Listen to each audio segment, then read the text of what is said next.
ఈ మధ్య కాలంలో మనం చూసుకుంటే ప్రైవేట్ స్కూళ్ళ అరాచకాలు అన్నీ ఇన్ని కాదు. లక్షల్లో ఫీజులు గానీ, లేకపోతే పూర్ పీపుల్స్‌కి కొన్ని సీట్స్ ఇవ్వమన్నా ఇవ్వకపోవడం గానీ, ఇలాంటి అనేక ఆరోపణలున్నాయి ప్రైవేట్ స్కూల్స్ మీద.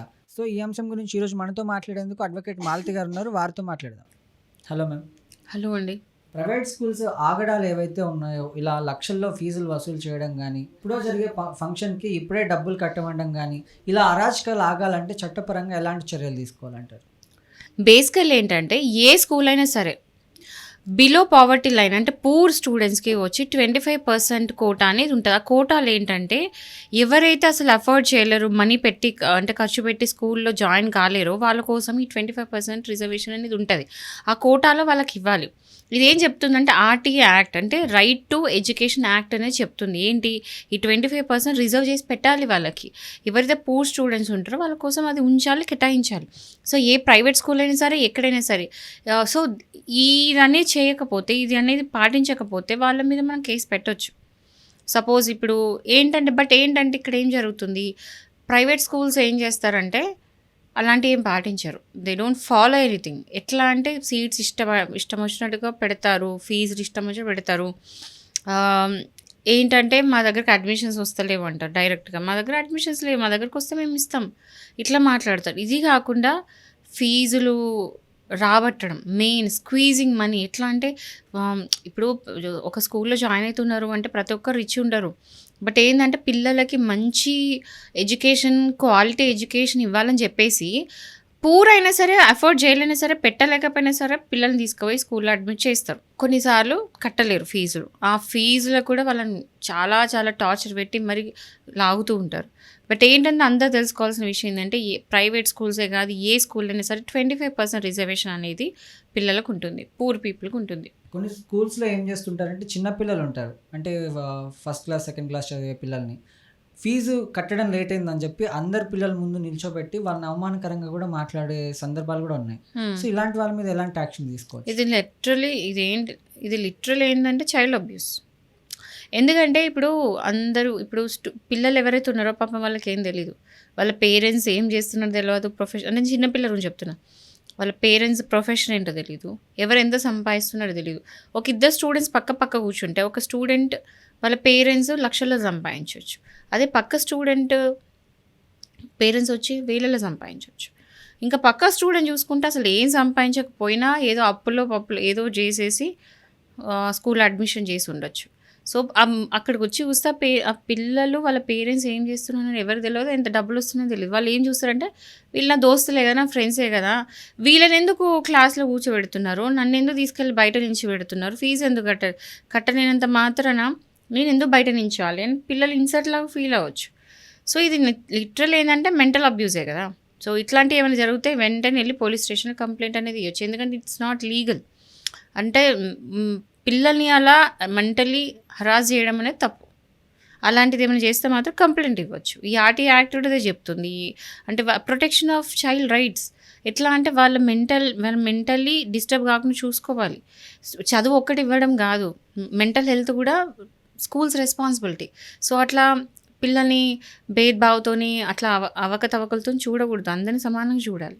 ఇది స్కూల్స్ స్కూల్ పెట్టేటప్పుడు మినిమం ఎథిక్స్, మోరల్స్ ఇవి. సో, మొన్న కూడా చూసాం తమిళనాడులో ఒక టీచర్ ఏం చేసిందంటే అమ్మాయికి పీరియడ్స్ అని చెప్పి బయట కూర్చోబెట్టి, అంటే ఎగ్జామ్ హాల్ బయట కూర్చోబెట్టి ఎగ్జామ్ రాపిస్తుంది. అంటే ఇలాంటి టీచర్స్కి కానీ లేకపోతే అక్కడ ఉన్నటువంటి ఫ్యాకల్టీకి కానీ చట్టపరంగా ఎలాంటి యాక్షన్ అనేది ఉండదంటారా?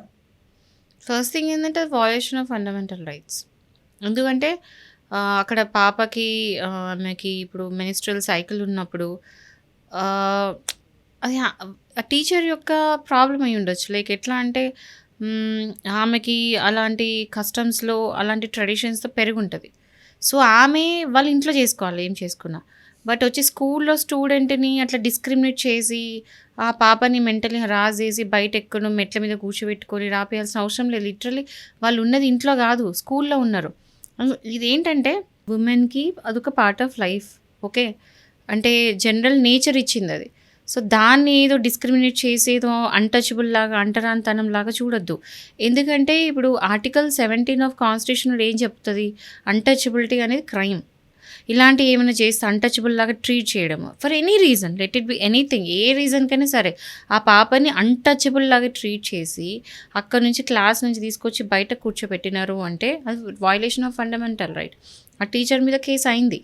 సో ఇలాంటివి చెయ్యొద్దు, ఇలాంటివి ఎంకరేజ్ చేయొద్దు. అండ్ పిల్లలు కూడా క్వశ్చన్ చేయాలి ఎందుకు ఇలా చేస్తున్నారని చెప్పేసి, పేరెంట్స్ కూడా క్వశ్చన్ చేయాలి ఇలా ఎందుకు చేస్తున్నారని చెప్పి. బట్ ఈ ఇన్సిడెంట్ అయితే చాలా ఫస్ట్ టైం వింటున్నాను నేనైతే, ఇంత అంటే ఇలా ఇప్పుడు ఈ కాలంలో ఇలా చేస్తున్నారు అని చెప్పేసి, అది కూడా స్కూల్స్లో, ఇంట్లో కాకుండా. సో కొన్ని స్కూల్స్లో ఏం చేస్తున్నా అంటే ఫేర్వెల్ పార్టీ అని చెప్పేసి, యాన్యువల్ పార్టీ అని చెప్పేసి, ఎప్పుడో జరిగే పార్టీలకి, ఎప్పుడో జరిగే ఫంక్షన్లకి, ఎప్పుడో పెట్టే టూర్లకి, వీటిలకి ముందే ఫీజులు కట్టించుకుంటూ ఉంటారు. అంటే ఆ పేరెంట్స్ సిచ్యువేషన్ కట్టే సిచ్యువేషనా లేదా అని ఆలోచించకుండా ఇలా డబ్బులు కట్టమని కూడా ప్రెజర్ పెడుతూ ఉంటారు. సో ఇలాంటి వాళ్ళకి ఎలాంటి చర్యలు ఉంటాయి? ఇప్పుడు మ్యాథ్స్ వచ్చిన వాళ్ళు లెక్క పెట్టుకుంటే అర్థమవుతుంది ఏంటంటే, ఇయర్ ఎండింగ్లో ఎప్పుడో అయ్యే ఫెస్ట్కి, ఇయర్ ఎండింగ్లో ఎప్పుడో అయ్యే యాన్యువల్ డేకి, ఎప్పుడో వెళ్ళే ఎక్స్కర్షన్కి, ఎప్పుడో కండక్ట్ చేసే ఫేర్వెల్ పార్టీస్కి, ఫ్రెషర్స్ పార్టీకి, వీటన్నిటికీ ముందే డే 1 రోజు కలెక్ట్ చేసుకుంటే, ఒక స్టూడెంట్ దగ్గర 1000 కలెక్ట్ చేస్తే suppose 1000 into 1000 1 lakh rupees. Okay, so 1 lakh rupees వీళ్ళు తీసుకొని పెట్టుకుంటే ఆ 1 lakh rupees అంటే ఈ స్టూడెంట్స్ 1000 తీసుకెళ్ళి అంటే మేనేజ్మెంట్ మీద ఎందుకు పెట్టాలి, ముందే ఎందుకు తీసుకెళ్ళి పెట్టాలి? 1000 రూపాయలకి వడ్డీ ఎంత పడుతుంది? అంటే 6 నెలల ముందే, 8 నెలల ముందే వాళ్ళ చేతిలో పెడితే 1000 రూపాయలు లాసే కదా వీళ్ళకి. అసలు ముందే ఎందుకు వీళ్ళు పెట్టాలి? ఇది మ్యాథమెటిక్స్. లీగలీ స్పీకింగ్ అలాంటి చేయొద్దు. ఎందుకు అంటే ఏదైనా ఉంటే అది వాళ్ళ చాయిస్. ఇప్పుడు స్టూడెంట్స్కి ఆప్షన్స్ ఇవ్వాలి. మీకు ఎక్స్కర్షన్ వెళ్ళాలనుకుంటున్నారు లేదా, ఫెస్ట్కి మీరు మనీ కట్టాలనుకుంటున్నారు లేదా, ఫేర్వెల్ పార్టీ, ఎనీథింగ్ ఏదైనా సరే స్టూడెంట్స్కి ఇంట్రెస్ట్ ఉంటే కట్టాలనుకుంటే కట్టాలి. బట్ ఇక్కడ ఏం చేస్తున్నారంటే స్కూల్లో మ్యాండేటరీ, లిటరల్ ఏంటంటే మీరు కట్టాల్సిందే, మీరు కట్టకపోతే మీ స్కూల్కి రావద్దు. అంటే ఫీజులు ఎట్లా వసూలు చేస్తున్నారో ఇవి కూడా ఖచ్చితంగా కట్టాలని వసూలు చేస్తున్నారు. అది కాదు, అది చాయిస్, కంప్లీట్ చాయిస్, అది స్టూడెంట్స్ వాళ్ళ ఇష్టం. ఇప్పుడు రీసెంట్ కూడా నేను మధ్యలో విన్నాను, ఒక కాల్ చేశారు నాకు, ఒక క్లయింట్ వచ్చి కుక్కటిపల్లి స్కూల్లోనంట ఎక్స్కర్షన్ అని చెప్పి ముందే డబ్బులు తీసుకున్నారంట. అదేంటి అసలు నాకు అర్థం కాదు. ఇది కాకుండా ప్రాజెక్ట్ వర్క్స్ అని చెప్పేసి అవన్నీ చెప్పేసి మనీ డబ్బులు తీసుకుంటుంటారు. ఈచ్ టైం ఎట్లా అంటే 200 to 500 rupees or 1000 rupees ప్రతిసారి నెలకొకటి ఏదో ఒక academic some extra curricular activity అని చెప్పేసి ఎవ్రీ మంత్ కలెక్ట్ చేస్తూనే ఉంటారంట డబ్బులు. ఇది కరెక్ట్ కాదు. ఎందుకంటే ఇది ఆప్షన్ ఇవ్వాలి పిల్లలు, వాళ్ళ ఇష్టం, వాళ్ళు తీసుకుంటారు లేకపోతే. బట్ పిల్లల మెంటాలిటీ ఎట్లుంటుందంటే అందరు పెట్టినప్పుడు నేను పెట్టాలి, అందరు చేస్తున్నారు నేను చేయాలి, ఎక్స్కర్షన్ అందరు పోతున్నా నేను వస్తున్నా. బట్ ఓకే, అది కూడా ఫైన్, కానీ ఒక 10 రోజులు ముందు ఉంటే కలెక్ట్ చేసుకోవాలి డబ్బులు, అంతేకాని ఇయర్ ఎండింగ్లో ఎప్పుడో ఉండేది ముందే ఎందుకు కలెక్ట్ చేసుకోవాలి? అడ్మిషన్ టైంలో కలెక్ట్ చేసుకోవడం తప్పు. అది పేరెంట్స్ ఖచ్చితంగా డినై చేయాలి. పేరెంట్స్ వచ్చి మేము కట్టమని గట్టిగా చెప్పాలి. అలాంటి చేయకూడదు. ఇట్లా ఎంకరేజ్ చేసిన కొద్దీ, భయపడిన కొద్దీ స్కూల్స్ అనేది పేరెంట్స్ని ఇట్లనే టార్చర్ పెడుతూనే ఉంటారు, పైసలు వసూలు చేస్తూనే ఉంటారు. పేరెంట్స్ అందరు గ్రూప్ లాగా ఫామ్ అయ్యి అందరూ రెసిస్ట్ చేయాలి, అందరూ అగేన్స్ట్గా మాట్లాడాలి. సో బేసిక్గా కొన్ని స్కూల్స్, కాలేజెస్ ఉంటాయి, 1 1 1 2 2 2 3 3 3 ఇలా చెప్పిన స్కూల్స్ అక్కడికి వన్స్ లక్షల ఫీజులు కట్టి ఎంటర్ అయిన తర్వాత స్టూడెంట్స్ని హరాస్ చేస్తుంటారు. ఎట్లా అంటే ఇంక లిటరల్గా వాళ్ళని మానసికంగా, శారీరకంగా, చదువు మీద కాన్సన్ట్రేషన్ పెట్టిపిచ్చి, కొంతమంది అయితే ఆ బాధని భరించలేక సూసైడ్ చేసుకున్న వాళ్ళు కూడా ఉన్నారు. సో ఇలాంటి స్కూల్స్ కూడా ఎలా అంటే ఇవి చాలా రేర్గా బయటకు వస్తుంటాయి. ఇలాంటివి చాలా జరుగుతాయి, కానీ కొన్ని మాత్రమే కోర్టు దృష్టికి వెళ్తున్నాయి, కానీ సాల్వ్ అవుతున్నాయి. చాలా మటుకు మరుగున పడిపోతున్నాయి. సో ఇలాంటి వాళ్ళ మీద కోర్టు పరంగా ఎలాంటి యాక్షన్స్ ఉంటాయంటారు? మీరు యాక్చువల్లీ చాలా మంచి క్వశ్చన్ అడిగినారు. ఇది మెయిన్, ఈ మెసేజ్ అనేది పేరెంట్స్కి ఇస్తా. ఎందుకంటే పేరెంట్స్ ఏమవుతుందంటే ఒక కాంపిటేటివ్ స్పిరిట్ ఉంటుంది. కాంపిటేటివ్ స్పిరిట్ ఉండడం వేరు, కాంపిటీషన్గా ఫీల్ అయ్యి వాళ్ళని హరాస్ చేయడం వేరు. స్టూడెంట్స్ స్వతహా వాళ్ళంతా వాళ్ళు వచ్చి ఇంట్రెస్ట్తో చదువుకోవాలి, అప్పుడే వాళ్ళు గ్రేడ్స్ కొడతారు. మన పిల్లల్ని వేరే పిల్లలతో కంపేర్ చేసుకుంటూ ఉంటే, అరే వాడికి ఇంత పర్సంటేజ్ వచ్చింది, ఇంత గ్రేడ్ వచ్చింది, మా వాడికి ఎందుకు వస్తుందని చెప్పేసి ఆ కాంపిటేటివ్ ఈగోలాగా ఎట్లా అంటే అరే మా పిల్లలు వాళ్ళ పిల్లల కంటే తక్కువ ఉండొద్దు అనే ఒక ఫీలింగ్తోని స్కూల్స్లో జాయిన్ చేసేసి, ఎట్లా అంటే వాళ్ళు ఎండార్స్డ్ ఎట్లా వేసుకుంటారంట స్కూల్స్, మాకు వింటూ ఉంటాం యాడ్స్లో, మాకు ఫస్ట్ ర్యాంక్ వచ్చింది, సెకండ్ ర్యాంక్ వచ్చింది ఇట్లా అని చెప్పేసి. ఎండ్ ఆఫ్ ద డే ఆ ఫస్ట్ ర్యాంక్, సెకండ్ ర్యాంక్ దేనికి పనికిరాదు చెప్పుకోవడానికి. సో కానీ ఆ ర్యాంక్స్ వెనకాల ఎంత టార్చర్ అనుభవించి ఉంటారు స్టూడెంట్స్, ఎంత మెంటల్ హెల్త్ ఖరాబ్ అయి ఉంటుంది అనేది ఎవరికి తెలియదు. ఎందుకంటే మీరు చూడండి, ఎవరైతే ఇంటర్లో ఇట్లా గ్రేడ్స్ కొట్టి ఐఐటీలో జాయిన్ చేస్తారో, ఐఐటీ జాయిన్ అయిన తర్వాత లిటరలీ ఎవ్రీ ఇయర్ వందలలో వేలలో సూసైడ్స్ అనేది కేసెస్ వస్తున్నాయి. ఎస్పెషల్లీ ఇఫ్ యూ సీ ఐఐటీస్లో ఎంతమంది సూసైడ్ చేసుకుంటున్నారు. ఇది కాకుండా హాస్టల్స్ ఉంటాయి. ఇట్లాంటివి నేను హాస్టల్ అంటే నేను ఈ కాలేజెస్ నేమ్స్ మెన్షన్ చేయదలుచుకోలేదు. బట్ ఈ కాలేజెస్లలో ఏంటంటే వాళ్ళు చేసే మెంటల్ హరాస్మెంట్కి లిటరల్ చాలామంది సూసైడ్ చేసుకుని ఉన్నారు, అమ్మాయిలు అబ్బాయిలు. అది కాకుండా రిజల్ట్స్ వచ్చిన తర్వాత నేను ఫెయిల్ అయినా అని చెప్పేసి ఒక ఫీలింగ్ ఉంటుంది చూడు, ఆ ఫీలింగ్ అంటే వాళ్ళు మెంటలీ డిస్టర్బ్ అయిపోయి మా పేరెంట్స్ అనుకుని నేను చేయలేకపోయినా, మా పేరెంట్స్ ఇంత ఖర్చు పెట్టినరు, సో నేను దానికి రీచ్ అవ్వలేకపోయినా అని చెప్పేసి మెంటలీ డిస్ట్రెస్ అయిపోయి సూసైడ్ చేసుకునే పిల్లలు ఎంతమంది లేరు, ఎన్ని వింటలేము. సో ఇదంతా కూడా పేరెంట్స్ మీద ఉంది, కంప్లీట్గా పేరెంట్స్ మీద ఉంది. పేరెంట్స్ ఏంటంటే ఈ ఫీలింగ్ అనేది వదిలేయాలి, కాంపిటీషన్ అనేది వదిలేయాలి. నా పిల్లలు ఇంకో పిల్లలతో కంపేర్ చేసుకోవద్దు, ఎందుకంటే not every child is same. ఎందుకంటే ఒక్కొక్క చైల్డ్ ఇంకో చైల్డ్ డిఫర్ అవుతారు, అందరూ ఒకేలా ఉండరు. ఎన్ని లక్షల ఎన్ని కోట్ల మంది ఉన్నారో అన్ని కోట్ల మంది మెంటాలిటీస్ ఉంటాయి, పిల్లల మెంటాలిటీస్ ఉంటాయి. ఒక చైల్డ్ ఇంకో చైల్డ్తో ఎప్పుడు కంపేర్ చేయొద్దు, చేసిందంటే అది దానంత పెద్ద తప్పు ఇంకేది ఉండదు. సో ఒక చైల్డ్ ఇంటెలిజెన్స్ ఆ చైల్డ్ ఇంటెలిజెన్స్ బట్టే ఉంటుంది, వాళ్ళకి ఎంత ర్యాంక్ కావాలి, ఎంత గ్రేడ్ కావాలని ఉన్నది.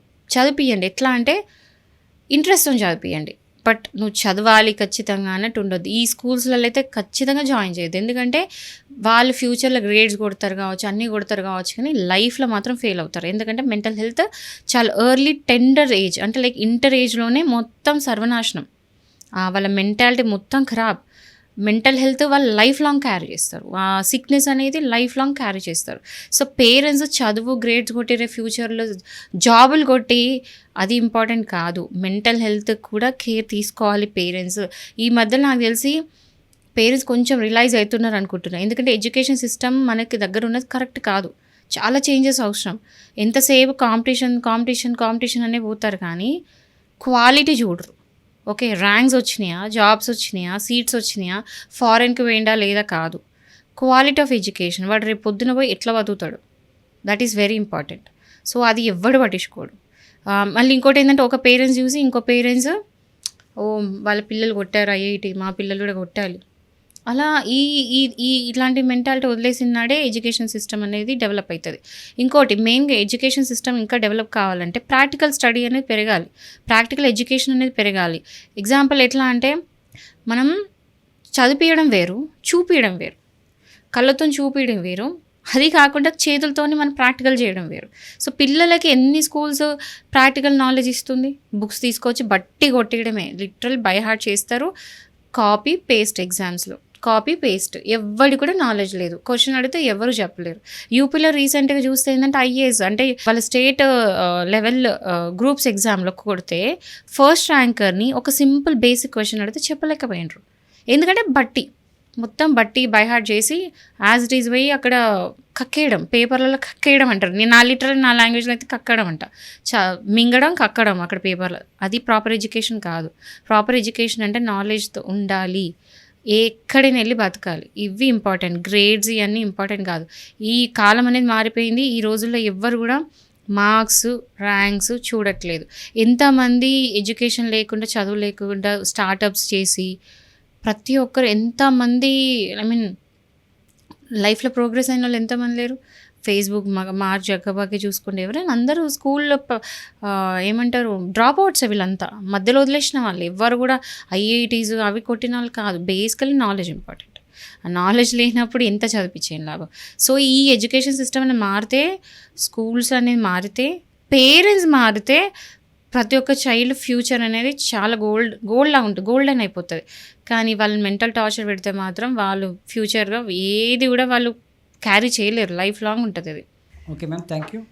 సో విన్నారుగా, పిల్లల్ని ఎక్కువ ఇబ్బంది పెట్టకండి, ముఖ్యంగా తల్లిదండ్రులు. అదేవిధంగా 1 1 1 2 2 2 3 3 3 ఈ ర్యాంకులన్నీ చెప్పుకోవడానికి తప్ప రియల్ లైఫ్లో అసలు పనికిరావు చెప్పాలంటే, లిటరల్గా.